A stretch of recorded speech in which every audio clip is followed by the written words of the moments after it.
There's no feeling more intense than starting over. If you deleted your homework the day before it was due, as I have, or if you left your wallet at home and you have to go back after spending an hour in the commute. If you won some money at the casino and then put all your winnings on red but it came up black. If you got your best shirt dry cleaned before a wedding and then immediately dropped food on it. If you won an argument with a friend and then later discovered that they just returned to their original view. Starting over is harder than starting up. If you're not ready for that, like if you've already had a bad day, then what you're about to go through might be too much. Feel free to go away and come back. I'll be here. Alright, thanks for coming with me on this trip. I'll understand if you have to take a break at any point. Just find a safe place to stop and quit the game. Don't worry, I'll save your progress, always, even your mistakes. This game is a homage to a free game that came out in 2002, titled Sexy Hiking. The author of that game was Jazuo, a mysterious Czech designer who was known at the time as the father of B games. And B games are rough assemblages of found objects. Designers slap them together very quickly and freely, and they're often too rough and unfriendly to gain much of a following. They're built more for the joy of building them than as polished products. In a certain way, Sexy Hiking is the perfect embodiment of a B game. It's built almost entirely out of found and recycled parts, and it's one of the most unusual and unfriendly games of its time. In it, your task is simply to drag yourself up a mountain with a hammer. And that act of climbing, in the digital world or in real life, has certain essential properties that give the game its flavor. No amount of forward progress is guaranteed. Some cliffs are too sheer or too slippery. And the player is constantly, unremittingly in danger of falling and losing everything. Anyway, when you start Sexy Hiking, you're standing next to this dead tree that blocks the way to the entire rest of the game. It might take you an hour to get over that tree, and a lot of people never got past it. You prod and you poke at it, exploring the limits of your reach and your strength, trying to find a way up and over. And there's a sense of truth in that lack of compromise. Most obstacles in video game worlds are fake. You can be completely confident in your ability to get through them once you have the correct method or the correct equipment or just by spending enough time. In that sense, every pixelated obstacle in Sexy Hiking is real. The obstacles in Sexy Hiking are unyielding, and that makes the game uniquely frustrating. But I'm not sure Jazuo intended to make a frustrating game. The frustration is just essential to the act of climbing, and it's authentic to the process of building a game about climbing. A funny thing happened to me as I was building this mountain. I'd have an idea for a new obstacle, and I'd build it, test it, and it would usually turn out to be unreasonably hard. But I couldn't bring myself to make it easier. It already felt like my inability to get past the new obstacle was my fault as a player rather than as a builder.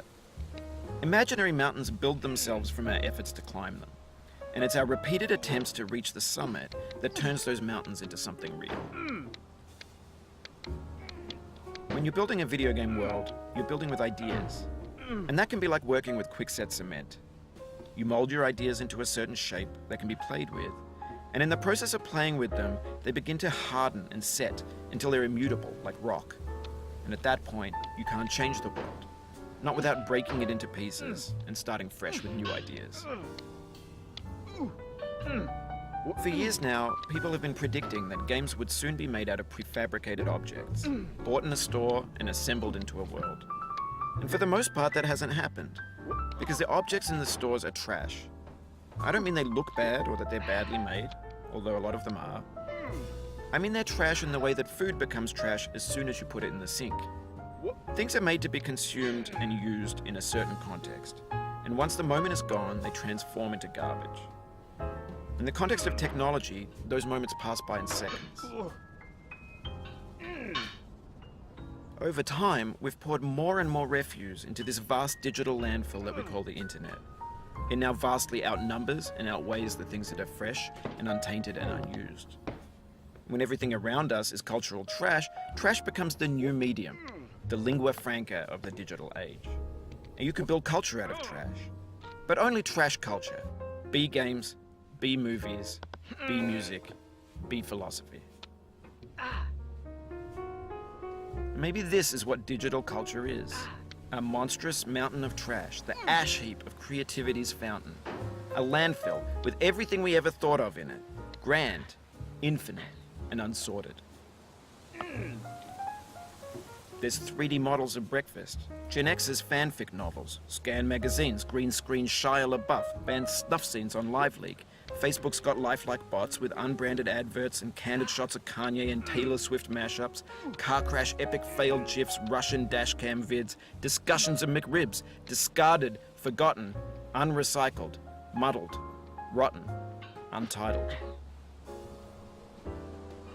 Everything's fresh for about 6 seconds, until some newer thing beckons, and we hit refresh. And there's years of persevering, disappearing into the pile, out of style, out of sight.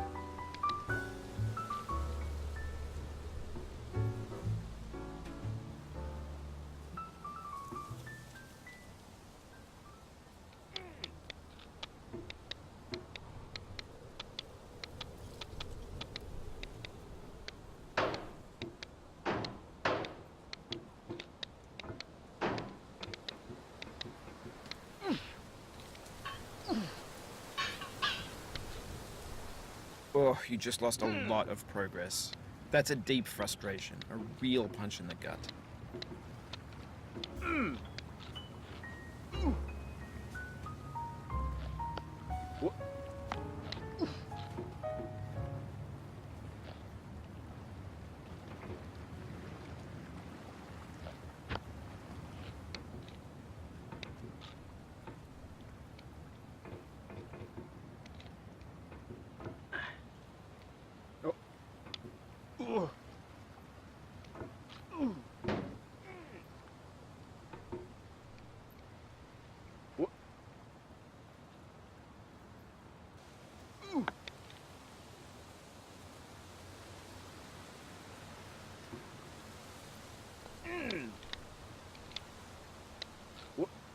Oof, sorry about that.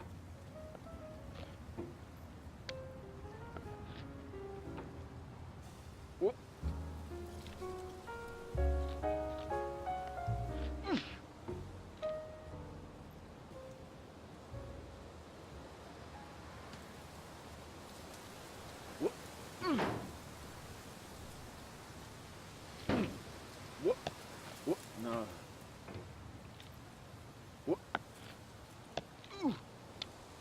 Oh.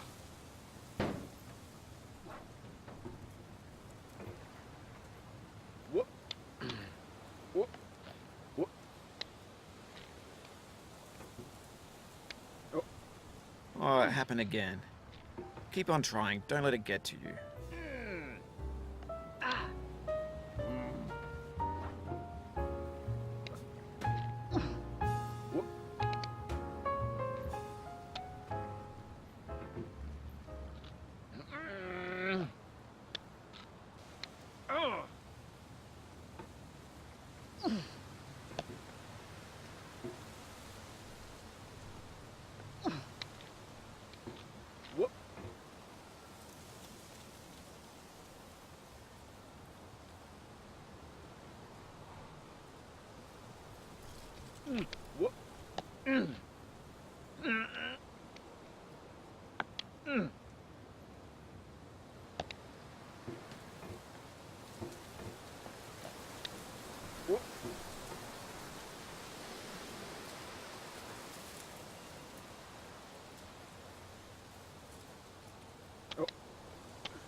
In this context, it's tempting to make friendly content that's gentle, that lets you churn through it but not earn it. Why make something demanding if it just gets piled up in the landfill, filed in with the bland things?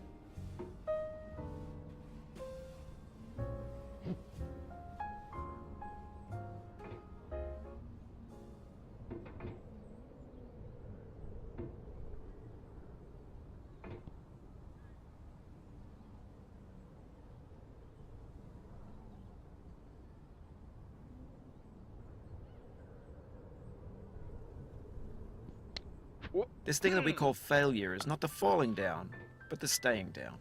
Mary Pickford.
Get there, Silver boy.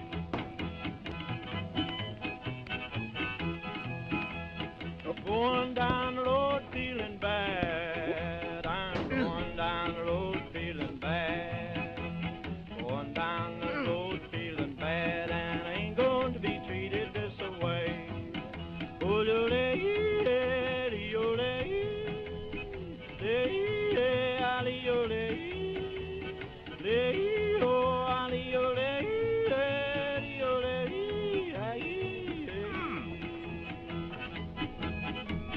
Play them blues that boy playing.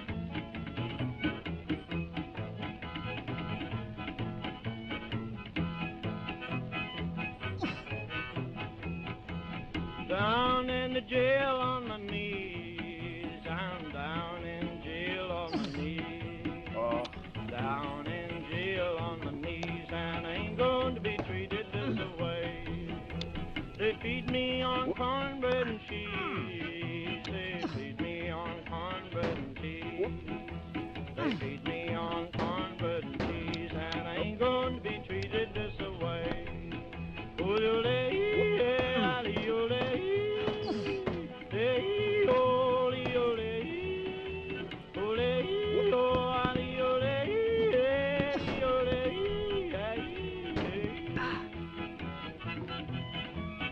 Let's go to town, boys. Hey, buddy. Oh, no.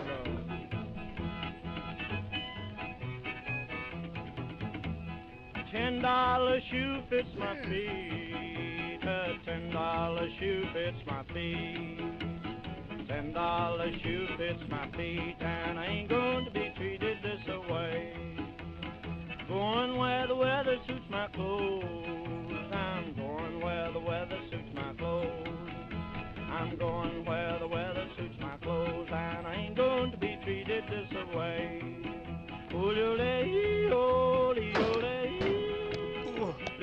When games were new, they wanted a lot from you.